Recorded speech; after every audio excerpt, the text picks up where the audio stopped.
big game on in this area. We've got the Poverty Bay final, YMP and OBM as well, Ra. So and I'm going for our boys YMP. I mean, hopefully they can sort of do the deed and do it for Maori rugby, do it for the whānau here in Gizzy and out of Manatuka and all over the place, who will be sort of... all over the world. Yeah. Oh, yeah, indeed, Keith. But hey, look, can I just go back to that Māori game, Keithy? One thing about the Māori team, they don't get a heck of a lot of promotion. No, they don't. It's like, some people say they're second rate, or try third rate. It's like they're third or fourth in the queue, which is sad. And, the reasons, let's not be hard on them when they do lose against a team like Fiji, even though we've beaten them more times than any. But the fact of the matter is Fiji gets to play as a country against, international opposition, where the Māori only get 1, 2, 3, maybe 4 games a year if they're lucky to come together. And it's usually a second string sort of up-and-coming young players. So, a lot of people would have been hard on them for losing to Fiji. Actually, a lot of people were the opposite. They were supportive of Fiji. I was, because it's always good to see our neighbours from the island sort of have the odd win or two. Let's just not make it a habit. And hopefully our boys, given the weather conditions, will have the drop on the Buller boys, because they're not used to playing in the wet and the colder weather. So hopefully we can secure a win. I actually saw, I don't know, maybe it was my particular Facebook page, or the social media that I saw, more than anything, it was very positive.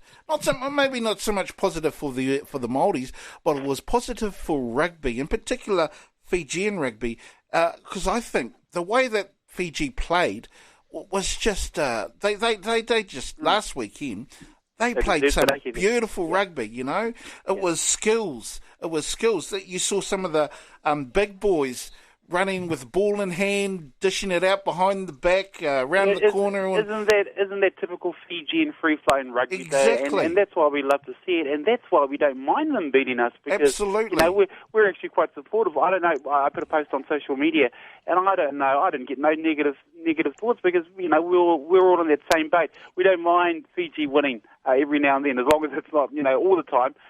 But the way they play the game, it's truly a spectacle, and it's fantastic to watch.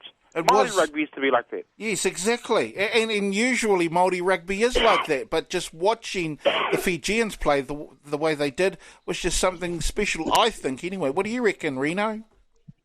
Oh, totally agree with you guys 100%. They deserve to win that game, and they free flow through. It's like watching when they play as kids in their backyard. Yep. They all come together in their tribes, have a game, throw a ball around, and just go for it. Yeah. You know what they can do in the sevens, and they showed it to us last weekend in the 15s, and that's Māori rugby at its best back in its heyday. And hey, the Fijians done a Māori game to the Māori boys. Yes. And we won't see that today, I don't think, in the conditions. But I tell you what, entertaining to watch, and you guys are right. That's just the way we are as Māori. We recognise a team that deserves to win, and that played to win. And played the better of the two. So, that's just the way we are as Māori. And, hey, we just hope our boys can turn around and bounce back and go hard. I just wish we, as I've always said, I'd love to see more games, but we're like a fourth rate in the New Zealand rugby. We definitely do need to play more games. That is for sure. The Māori do need to play more games, I think, just to help the development of rugby, in particular in other countries. I agree, Keith. In fact, I reckon that's what whoever the powers that be for Māori rugby need to front up to the IRB and say, look, we've got like maybe second, third string up-and-coming All Blacks in the Māori team that are willing to be like a Harlem Globetrotters team, a promotional side that goes around the world and plays the second, third-tier countries to promote the game. Especially the style of Māori rugby, it's a lot more entertaining when you let the boys cut loose than it is, say, like watching the All Blacks, more structured approach to footy. So I reckon, Māori powers that be need to sort of put their proposal to the IOB and say, hey, look, we've got a version of the Harlem Globetrotters, but in rugby, a New Zealand Māori team that's willing to, go around the world. And we have seen that, last year or the year before, when they took on a couple of those up-and-coming South American countries. Yes. Fantastic. Chile. And good for their game as well. Brazil, because we went to Brazil, we went to Chile. I don't know if a New Zealand team's ever been to Chile, but we got our team over there, and no doubt, You know, I mean, it was something, you know, because there was some good crowds that went along to those games. And, you know, that's what is helping, I think, develop the game of rugby. Not just the game of rugby, because this is the Māori we're talking about too, Rino? We're talking about the Māori. With the Māori team goes the people, the culture, the mana as well, doesn't it? Oh, totally agree with you again. They just need to expand it. Yes. Look, if I talk to you in regards to Rugby League World side of things, and JT knows this as well, you've got your teams that are playing against each other. You've got your Fijians, Samoans, Tonga. You've got the Kiwi team there as well. There's these little comps that are going on. Rugby needs to develop there because the league's going to go forward with it. Yes. And they've got all these different... They know the strengths in areas, especially with the Pacific game. Yeah. And for people around that table at the New Zealand Rugby Football Union not to recognise that, they harp and harp about getting a Pacific Island team into the Super Rugby comp, which won't happen. No. We know that. Why not develop it during the international game? Yeah. I agree. And get our Māori played, maybe an Australian Aboriginal team, Pacific Island teams. We just need to create a little comp. Yes. If they've got Pacific nations, 4 nations, or what do they call it in the Rugby League world, mate, we'll be talking about this in 10 bloody years. I agree. I'll tell you who'll take over.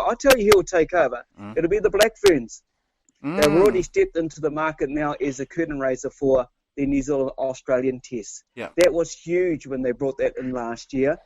The NRL have already done that when they've had the finals in State of Origin series. You know, so it's about time they started recognising our Indigenous people who are in our country, creating this blooming competition, because the only time they want to know us is when the haka need to be upgraded.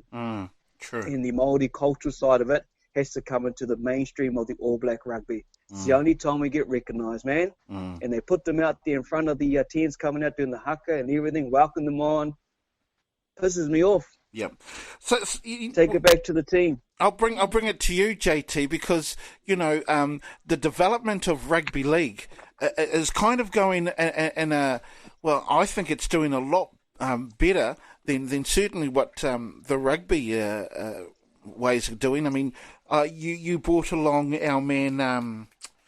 Who's the Jamaican Romeo?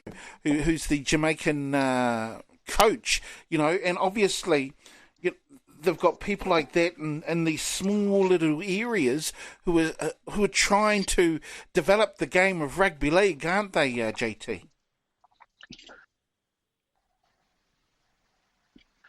Yeah, well, Romeo's an interesting story because they all started out playing rugby union, but then they had sounds like they came up against similar obstacles to what we're facing there back home in New Zealand here with the administrators that run the game. And, it's all about them and.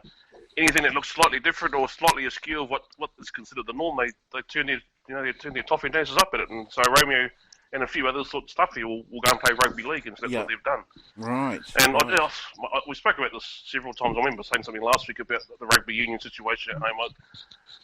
Like you just touched on, Keith. We'll put the Māoris out there to do a haka, and after they can bugger off and back to the grandstand and eat a pie and some chips, and we won't acknowledge them again, but.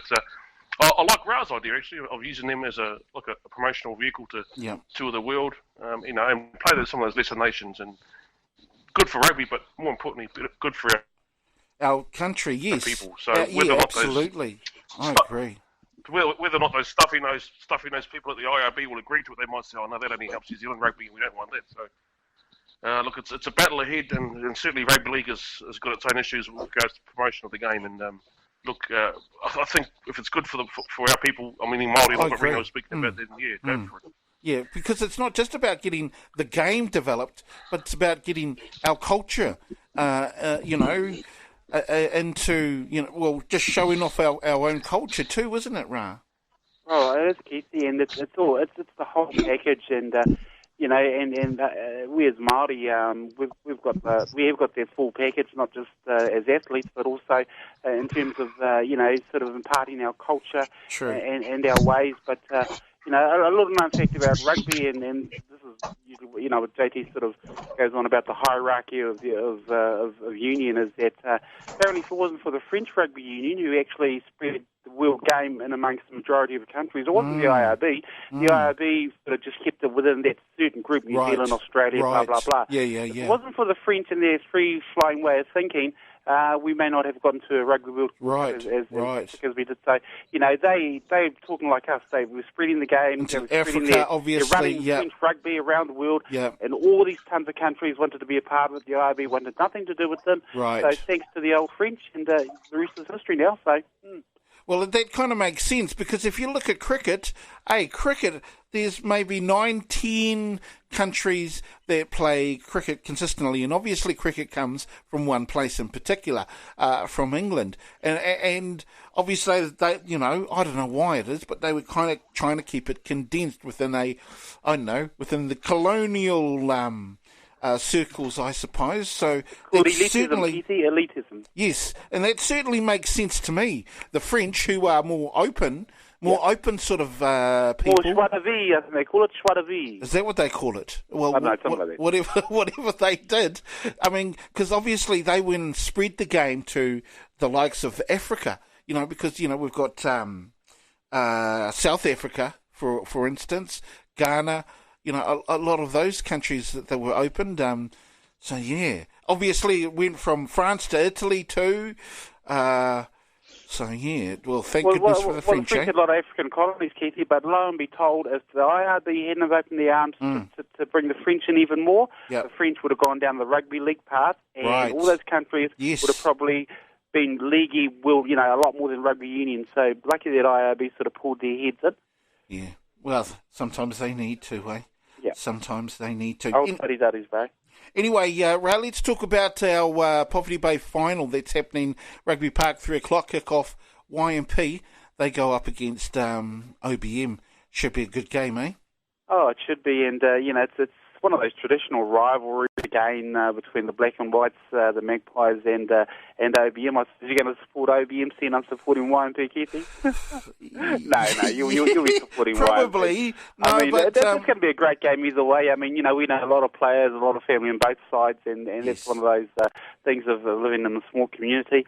I hope they get a good support turnout for the match, and I hope it's free flowing, even though conditions may dictate otherwise.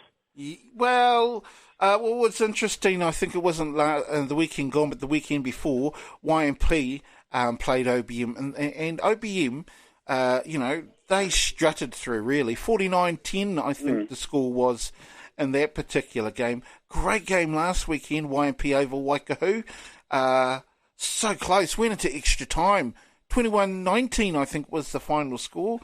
And, to just miss out on, I don't know how they would have done it. It could have been almost another draw on Saturday. So, yeah. And good on the Cousins from Waikahu. I mean, they've come from nowhere the last few seasons. So last year's champions. Yeah. Competing with the big boys, and they'll keep an eye on them for the future. I think they'll be even more competitive in the next couple of seasons. But no, Keithy, I think it's going to be a good game. And go the Black and Whites, go the Magpies. I've got a friend of mine, Reihana Wiley. He'll be playing his last game. He reckons in a YMP jersey. So just want to say best of luck to him, and also all of the boys there. But my heart will always be for YMP, but my head's telling me OBM. So you'll be right, Keithy. Let's go down the middle. I'll be down the middle, just like Rao Walker usually is. Yeah, stay on that fence, Keithy, so you don't fall off. Nuhaka and Tapawai, that game's at 1 o'clock. That's for the Lou Patterson Cup, of course, Senior 1 competition. That should be another good game. I haven't actually been keeping up with the Senior 1 games, so this one's a difficult one, but I do know that it was, we had Waikahu, we had Nuhaka, all of the country, I think it was Angarapa, they were all in the in the semi-finals, I mean. So it's just going to be a real interesting one.